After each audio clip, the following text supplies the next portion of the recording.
जब पोशीदा बातों के खजांची ज़्यादा हो जाएं तो बेद अक्सर महफूज नहीं रहते।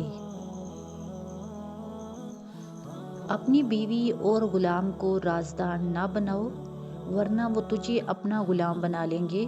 और शहवत परस्ती और गज़ब में हद से ना बढ़ो, वरना वो तुझे ऐब लगाएंगे। अगर तुम अपना राज दूसरों पर जाहिर ना करोगे तो ये तुम्हारे लिए खुशी का बायस होगा, और अगर उसे जाहिर करोगे तो ये तुम्हारी हलाकत का बायस होगा।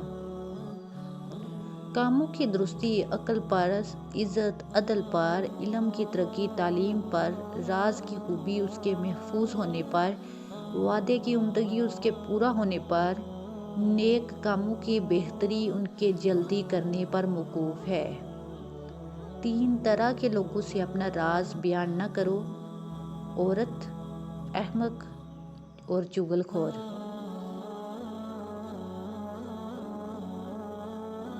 दाना का सीना उसके बेदों का संदूक और थैला है, जबकि जाहिल की खामोशी ही उसके ऐबों पर पर्दा है। दाना और परहेजगार के सिवा किसी को अपना दोस्त ना बनाओ, और आलम नेकोकार के सिवा किसी से ताल्लुकात ना बढ़ाओ, और मोमन वफादार के अलावा किसी को अपने राज से आगाह ना करो।